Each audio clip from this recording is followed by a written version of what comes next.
नमस्कार दोस्तों। आज एक ऐसी भूतनी की कहानी लेकर आया हूं जो आपको शौक में डालकर रख देगी। एक ऐसी भूतनी होती है जो घने जंगलों में भटकती है, जवान मर्दों की तलाश में लगी हुई रहती है, और जब भी कोई जवान मर्द इसके चंगुल में फंस जाए तो उसे घसीट कर अपने अड्डे तक लेकर जाती है, उसका पूरा चीर फाड़ करके अंदर का मसाला खा जाती है। ये भूत होती है लेमलेमा भूत। देखने में इसका पूरा का पूरा शरीर बालों से ढका हुआ रहता है। बहुत लंबे बाल होते हैं इसके, घुंघराले। हमेशा ऐसा देखकर लगता है कि भीगे हुए बाल हैं। ये पूरी तरह से जंगलों में निर्वस्त्र सी घूमती है। ये कद में बहुत लंबी तो नहीं होती, यही कोई एक बौने से थोड़ी ऊपर होती होगी। इसका जो चेस्ट है वो इतना ज़्यादा हैवी होता है कि ज़मीन तक टच कर रहा होता है। आंखें बुरी तरह से खोखली, जैसे कि पुतलियां ही ना हो।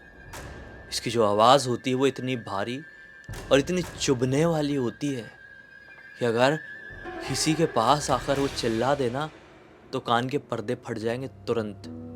1 मिनट का भी वक्त नहीं लगेगा। लेमलेमा भूत से बचने का एक ही तरीका होता है। स्टार्टिंग में ही सब बता दूंगा क्या? कहानी के 7 फ्लो में आगे बढ़ते हैं और समझाते हैं आपको कि कभी भगवान ना करे ऐसी कोई भूतनी से सामना हो जाए तो उससे बचना कैसे है। तो ये कहानी है दीपाली नाम की लड़की की, जो कि नेपाल में रहती थी। अपने गांव में अपने दोस्तों यारों के साथ अच्छा टाइम स्पेंड करती थी। परिवार वाले भी थे, ऐसा नहीं था भाई, बढ़िया से सब हैप्पीली यहाँ पे जीते थे। एक दिन की बात है, दीपाली का मन करता है कि मेरा जन्मदिन आ रहा है, हम लोग घूमने के लिए माई पोखरी की पहाड़ियों में चलते हैं। माई पोखरी, वहाँ पे कुछ ऐसी पहाड़ियाँ, कुछ ऐसा जंगल है जहाँ पर दूर दूर से लोग पिकनिक मनाने के लिए आते हैं। ये लोग कम उम्र के ही बच्चे थे, मतलब कह सकते हैं ये कोई समझ लो 17-18 साल के आसपास के एज ग्रुप के होंगे। ये और इसके 4 दोस्त माई पोखरी के जंगल में जन्मदिन मनाने के लिए चले जाते हैं दीपाली का। यहाँ पे ये लोग शाम के तकरीबन 5 बजे पहुंचे थे। सोचे थे कि यहाँ पर इस समय तो बहुत लोग रहते हैं, हम भी जाएंगे घने जंगल के बीच में चटाई बिठाकर थोड़ा गपशप मारेंगे, कुछ बनाएंगे खाएंगे।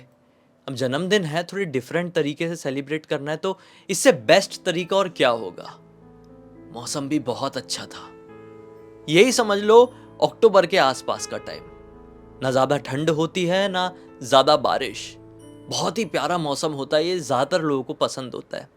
तो टाइम पे गए हुए थे और बातचीत करते करते इनको वहाँ पे बैठे बैठे पता ही नहीं चला, बिल्कुल पता नहीं चला कि कब अंधेरा छाने लगा। इन लोगों ने देखे कि इक्का दुक्का लोग और बैठे हुए हैं, तो इस अंधेरे को इग्नोर किए और अपनी गपशप में लगे रहे। भेल बनाए हुए थे इन लोगों ने।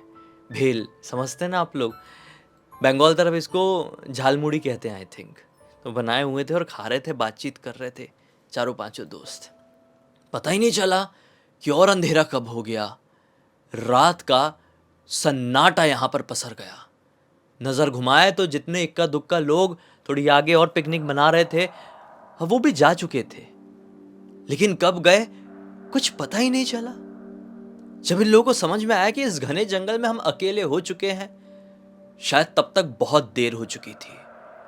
अजीब सी हवाएं चलने लगी, स्मेल एक अजीब सी फैल गई थी यहाँ पर। ऐसा लग रहा था सड़े हुए पत्ते कहीं पर ढेर सारी मात्रा में पड़े हुए हैं, उनकी स्मेल कैसी आएगी वैसी आ रही थी।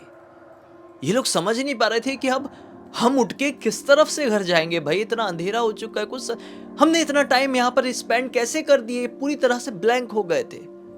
प्लान बना ही रहे थे कि अपने अपने मोबाइल का टॉर्च चालू करते हैं और ऐसे ऐसे डायरेक्शन में बढ़ते हैं, बातचीत कर रहे थे, क्योंकि रास्ता भी प्रॉपर नहीं है यहाँ पर आने का। ये ट्रैकिंग जैसा इलाका है जहां पर ये लोग बात करते करते ठहर गए थे, अटक गए थे। तो भी प्लानिंग बना रहे कि नहीं यहां से आएंगे तो वहां पहुंचेंगे, वहां से जाएंगे तो वहां पहुंचेंगे, ऐसी ऐसी बात कर रहे हैं कि इतने में ही फ्लैश लाइट चालू था। लोगों ने अपना फ्लैश लाइट चालू कर दिए थे इन 4-5 ने। कि इतने में ही दीपाली को उसके पीछे तरफ एक पेड़ था, उस पेड़ के पास से एक अजीब सी हलचल सुनाई देती है। दिवाली तुरंत वहां पर अपना टॉर्च मारकर देखती है। बाकी उसके चारों पांचों दोस्त बात कर रही थी कि कैसे जाना है, क्या करना है ना। इसको पीछे से कुछ आवाज आई। अब घने जंगल में, पहाड़ी में इस बात का डर तो रहेगा कि अंधेरा हो चुका है और हम 4-5 ही लोग हैं और कोई भीड़ नहीं है, कोई हमारे पास लाइट वाइट का ज्यादा सोर्स भी नहीं है, कोई जंगली जानवर ना आ जाए, ये डर तो रहेगा ही। तो आवाज आई तो ये तुरंत पलट कर देखी। क्या पाती है? एक पेड़ के नीचे, ज्यादा दूर नहीं, समझ लीजिए पीछे दीवार है, इस दीवार से थोड़ा सा और पीछे कर दो, एक पेड़ के नीचे एक औरत खड़ी हुई है जिसके बाल बहुत लंबे दिखाई दे रहे हैं, आंखें काली खोखली, लेकिन पता नहीं इस कालेपन में भी एक अजीब सी चमक थी। जैसा कि मैंने बताया, उस औरत का जो चेस्ट वाला पार्ट था वो बहुत ज्यादा हैवी, एकदम नीचे जमीन को टच कर रहा था। उसके जो पैर थे वो पूरी तरीके से उल्टे थे, एड़ी वाला हिस्सा आगे की तरफ और जो पंजे थे वो बिल्कुल पीछे की तरफ। अजीब सी दिख रही थी यार ये। उसके जो नाखून, उंगलियां भी जो थी ना, वो बहुत ज्यादा लंबी लंबी थी, मतलब हमारा आधा हाथ हो जाए उतनी उसकी उंगलियां थी। और कद इतना नहीं था उसका, कद नॉर्मल था, मतलब छोटी हाइट की थी। वो देखती रह गई और उसे तुरंत याद आया कि ये लेमलेमा हो सकती है। ये अपने बाजू में बैठी हुई एक सहेली को हाथ लगाई थी कि देख वो लेमलेमा आ गई है क्या। लेमलेमा एक ऐसी एंटिटी होती है ना जिसके बारे में नेपाल में बहुत अच्छे से जानते हैं लोग, लेकिन एक तरीके से कंट्रोवर्शियल टाइप, क्योंकि लोग इस एंटिटी के बारे में बात करने से घबराते हैं, कतराते हैं। किसी से बात करें तो कैसे करें, क्योंकि वो दिखने में थोड़ी अलग है, वो सब पार्ट बहुत हैवी, जमीन में टच कर रहा है, उसे बचने का तरीका भी बड़ा वियर्ड, बड़ा अजीब है। तो कोई किसी से बात करे तो कैसे करे, थोड़ा शर्म भी खाएंगे, ऐसा भी लगेगा कि यार ये झूठी अफवाह तो नहीं है, फालतू में ऐसी तो नहीं बना दी गई है अपने ही मनोरंजन के लिए। लेकिन आज वहां पे बहुत लोगों ने ये चीज सुने हुए हैं। पहली बार दीपाली ने भी सुनी थी, और पहली बार दीपाली ने वो जो स्टोरी सुनी थी उसका एक पात्र अपने सामने देख रही थी, तो अपने दोस्त को दिखाने ही वाली थी। कितने में ही लेमलेमा अपनी ठंडी भरी आवाज से बड़ी विचित्र तरीके से चिल्लाती है। जैसे ही उसने चिल्लाई, सब की सब जितने चारों पांचों बैठे हुए थे उसी की तरफ टॉर्च मारते और देखते तो क्या पाते हैं, ये दीपाली का कोई वहम नहीं था, ये कहानी का मनोरंजन वाला कोई पात्र नहीं था, बल्कि एक ऐसी चुड़ैल या भूतनी थी जो शायद कहानियों की तरह ही इनको आकर चीर फाड़ के खा लेगी। सबके सब एक साथ चिल्लाए, और ये पहाड़ी के मिडिल वाले पार्ट में बैठे हुए थे ना, जंगल में थे ना ये लोग, नीचे की तरफ भागने की कोशिश करने लगे। लेकिन अचानक से दीपाली, जिसने लेमलेमा के बारे में कई कहानियां सुनी हुई थी अपनी दादी से, अपनी नानी से, वो सब लोगों को कहती है नीचे मत भागो, ऊपर की तरफ भागो पहाड़ी के। सब लोग पूछे क्यों, बोले टाइम नहीं हो, ऊपर भागो। ये पहाड़ी के ऊपर भागने लगे, लेमलेमा चिल्लाते हुए पीछे पीछे, ये आगे आगे। इसके चारों दोस्त, दीपाली के चारों दोस्त सहेलियां इससे आगे दौड़ रही थी, पीछे दीपाली और उसके पीछे लेमलेमा। वो भागी जा रही है, भागी जा रही है। पल पल इसको एहसास हो रहा है कि अब गिरी मैं, अब इस चीज से टकराई, क्योंकि झाड़ियां भी है, अंधेरा भी है। अंधेरे में मोबाइल का फ्लैशलाइट कितनी रोशनी फैला देगा यार रात के समय। आप खुद यूज करते हैं, इतने समझदार है, आपको मालूम होगा। भाग रही है, कभी किसी डाल से टकरा रही तो कभी कहीं पैर फंस रहा है। वो एक बार धड़ाम से नीचे जमीन में गिर गई। जैसे जमीन में गिरी उसे एहसास हुआ कि मेरे पीछे कोई नहीं दौड़ रहा है, मेरे दोस्त लोग कहां चले गए, पीछे छूट गए हैं कि मुझसे आगे निकल गए। हड़बड़ाहट में आप जब कहीं अंधेरे में दौड़ रहे होंगे, चलो भूत ऊत आपको समझ में नहीं आता, मैं आपको बताता हूं। आपके पीछे जंगल में भगवान ना करे कोई चीता या शेर पड़ जाए, वहां पे पूरा अंधेरा है, आप 4-5 लोग हैं, उसे डर के मारे आप भागना शुरू करते हैं, तो क्या उस समय आपको समझ में आएगा कि आपके साथ वाला जो आपके साथ भागना शुरू किया था वो किस तरफ भागा है? पता ही नहीं चलेगा। ऐसे डर में ना आंखों के सामने अंधेरा छा जाता है, धुंधलापन हो जाता है, और कुछ समझ में नहीं आता। सिर्फ एक ही चीज समझ में आती है कि अपनी जान हम किस पैतरे से बचा ले, जो कि ऐसा लगता है बस जाने ही वाली है, लेकिन फिर भी हम वो आखिरी उम्मीद नहीं छोड़ते। और इस आखिरी उम्मीद में हमारे दिमाग के पास भी इतना वक्त नहीं होता है कि वो पता लगा ले कि हम कहाँ दौड़ रहे हैं, किसके साथ दौड़ रहे हैं, किस तरफ जा रहे हैं। वैसे जब ये गिरी, इसे एहसास हुआ ना ही मेरे पीछे कोई दौड़ रहा है, ना ही मेरे कोई आगे। ये अपने आप को संभालते हुए उठाती है, सोचती है कि शायद लेमलेमा मेरे चारों दोस्तों को अपना शिकार बना ली, उन्हें घसीट के अपने अड्डे की तरफ ले गई। मैं बच गई।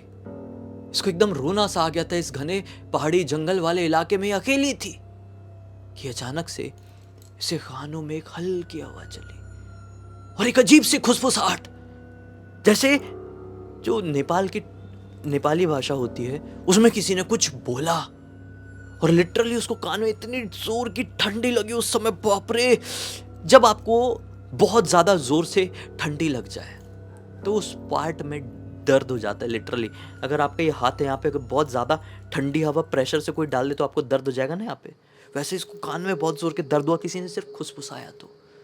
और फिर इसको समझ में आया, शिट, नानी दादी ने तो ये भी बताई थी कि वो बोलती है कान के पास आके तो कान के पर्दे तक फट जाते हैं। किस्मत इतनी अच्छी थी कि उसने धीरे से फुसफुसाई थी। क्या बोली थी फुसफुसा के? कि तू यहाँ पर क्या कर रही है, तू भागती क्यों नहीं। लिटरली एक चुड़ैल ने इसको ये बात बोली थी कान में। अरे कुछ भी बोली हो, इसको फिर से समझ में आया कि मुझे भागना होगा। ये फिर उठी और फिर ऊपर भागना शुरू कर दिया। और अब इस बार ऐसे भागी कि अपनी जिंदगी में आखिरी बार दौड़ रही हो। दौड़ते दौड़ते दौड़ते दौड़ते ये एक ऐसे पार्ट में पहुंच गई जो बहुत ही ऊंचा वाला हिस्सा है। और यहाँ पर आकर ये घबराहट के मारे, डिहाइड्रेशन के मारे और जिस किसी के भी रीज़न से कहो, ये बेहोश हो गई। जब इसकी आंखें खुलती हल्की सी पानी की बूंद से, क्योंकि अक्टूबर का टाइम है, थोड़ी थोड़ी कभी कभी बूंदाबांदी हो जाती है। अक्टूबर का शुरुआती हिस्सा था तो इसके आंखों में ऐसा बूंद टपकी पानी की और ये जागी तो क्या पाती है कि आसपास कोई नहीं है और मैं सुरक्षित फील कर रही हूँ। अब खुद को बचाना तो पड़ेगा इस घने जंगल से। लेमलेमा नहीं तो कोई जानवर आ जाएगा, जानवर नहीं तो इंसान रूपी कोई दरिंदा आ सकता है। इसने सोची मुझे यहाँ से कैसे भी निकलना होगा, इन सब चीज़ों से अपने आप को बचाना है। तो डर भी लगा हुआ था कि कान में आके कोई खुसफुसा ना दे और मेरे कान के पर्दे फट जाएंगे तो कितना दर्द होगा। और फिर मुझे ही किसी ने चीर फाड़ दिया तो मैं कैसा करूँगी। ऐसा बोल के ये भगवान का नाम लेते हुए हम दूसरे रास्ते, जिस रास्ते से भाग के आई थी उस रास्ते से जल्दी जल्दी जल्दी जल्दी ये नीचे की तरफ जाने लगी। आधी पहाड़ी उतरी है, वहाँ तक पहुँची है जहाँ से ये लोगों ने भागना शुरू किए थे। फिर वहाँ से और तेज़ अपने घर की तरफ भागी, भयंकर तेज़। और सीधे घर के सामने आके हमने सांस ली। ने जब घर के आगे आई, ये बहुत ज़ोर से घबरा गई थी, आवाज़ करी तो इसके मम्मी पापा परिवार के सब लोग बाहर आ गए थे। बोले क्या हो गया, क्या हो गया। बोली ऐसा ऐसा हो गया। लेम आ गई थी। बोले बताओ, हम तो सोचे हुए थे कि तुम अपनी दोस्तों सहेलियों के घर पर जन्मदिन सेलिब्रेट करने गई होगी, तुम पहाड़ी वहाड़ी की तरफ कहाँ चली गई। फिर इसकी किस्मत इतनी अच्छी थी, इसकी दादी इसको पकड़ के बैठाई और बोली कि तेरी किस्मत बहुत अच्छी है जो तू अपने जेब में हमेशा पुड़िया रखती है तिमुर की। अब तिमुर एक ऐसा मसाला होता है जिसे नेपाल में कहा जाता है कि आप अपने पास रखो और आपके पास कोई शैतानी एंटिटी आ जाए। बहुत सारे लोग ऐसा मानते हैं, सब नहीं लेकिन बहुत सारे लोग ऐसा मानते हैं कि आपके पास कोई शैतानी एंटिटी आ जाए तो उसके ऊपर छिड़क दो, उसके ऊपर छिड़क दोगे तो वहीं पर भस्म हो जाएगी। तो शायद इसकी दादी बोलती तेरी किस्मत अच्छी, तेरे जेब में था वो, और शायद ऐसा कुछ हुआ होगा तो कि तू जब घबरा कर गिरी होगी तो तेरे जेब से तिमुर वो गिर गया होगा, बाहर गिरा होगा और तेरे पीछे वो चुड़ैल भाग के आ रही थी, लेमलेमा भाग के आ रही थी। उस मसाले के ऊपर, तिमुर के ऊपर उसका पैर पड़ गया होगा और वहीं पर जल गई होगी, भस्म हो गई होगी, या उसकी घबराहट के कारण वो अपना रास्ता बदल दी होगी और वहां से भाग गई होगी। तेरी किस्मत तू पहाड़ की तरफ भी भागी, क्योंकि लेमलेमा जितनी हैवी चेस्टेड होती है, बहुत ज़्यादा हैवी होता है ना उसका पार्ट, तो इस वजह से वो ज़्यादा भाग नहीं पाती है। ऊपर की तरफ ग्रेविटी, भारी शरीर है, ऊपर तरफ नहीं, नीचे तरफ तो भयंकर तेज दौड़ लेगी वो, शेर चीता जैसी दौड़ लेगी, लेकिन ऊपर की तरफ तो उसको प्रॉब्लम होगी। तो ये बात इसने पहले भी दादी से सुनी हुई थी, इसलिए अपना दिमाग लगाई थी, अपने दोस्तों को बोली थी कि नीचे मत भागो, ऊपर भागो वो हमारे पीछे उस रीज़न से दौड़ नहीं पाएगी। जैसा कि इसकी दादी ही इसकी जेब में हमेशा इसको रखने की आदत दिलाई थी, तो ये तिमुर भी रखा हुआ था। और फिर ये जब सारी बातें हो रही थी इससे दादी की, तब इसको समझ में आया शिट मेरे दोस्त लोग कहाँ हैं। तब पता चला कि इसके दोस्त लोग तो पहले ही घर पहुंच चुके हैं। इसने फ़ोन वोन लगाई होगी अपने दोस्तों के घर पे, तो वो भी भाग के आ गए थे और अपने अपने घर पे घुस गए थे। अब वो कब इससे अलग हुए थे, कब कहाँ भागे थे, उतनी जानकारी तो नहीं निकाली, लेकिन इतना सेटिस्फेक्शन मिल गया कि सब लोग लेम लिमा से बच के अपने घर सेफली पहुंच गए। उसके बाद से इन सभी लोगों ने, चारों पांचों ने कसम खा ली है कि ऐसी कोई एडवेंचर ज़िंदगी में नहीं करेंगे, ऐसी कोई एंजॉयमेंट नहीं करेंगे। कुछ भी सेलिब्रेट करना होगा, इज्जत से किसी घर पे बैठेंगे, किसी घर के छत में बैठ जाएंगे, कहीं किसी ढाबे या रेस्टोरेंट में चले जाएंगे, लेकिन ऐसा कहीं नहीं जाना है। जैसा कि मैंने बताया, लेमलेमा एक बहुत ही कंट्रोवर्शियल, बहुत ही ज़्यादा ख़तरनाक भूत या शैतानी या चुड़ैली एंटिटी होती है, जिसका वजूद बहुत सारे लोग नहीं मानते हैं कि होता है, क्योंकि जिस किसी ने भी इसके वजूद को सही से समझा वो ज़िंदा नहीं बच पाया। और जितने लोग बचे वो लोग ऐसी कहानी लिखकर अलग अलग इंटरनेट के आर्टिकल्स में रखे हुए हैं। उन लोगों की कई बुक भी छपी हुई है, और उन लोगों में से एक दीपाली भी है जिसने ये कहानी हमें ब्लडी सद के इंस्टाग्राम पर लिख कर भेजी। मैंने सोचा कि आपको सुनाना चाहिए, बड़ा इंटरेस्टिंग टॉपिक है और बहुत अच्छी सीख मिल जाएगी, एक जानकारी मिल जाएगी कि तिमुर को अपने पास रखो तो आप ऐसी एंटिटी से बचने के चांसेस रखते हैं। कभी इससे सामना हो जाए तो ऊंचाई की तरफ भागना, सीधा सीधा मत भागना। ऐसी और भी बहुत सारी चीज़ आप लोगों को समझ में आई होगी। तो बस इसी एक नोट के साथ इस कहानी का बंद कर देते हैं।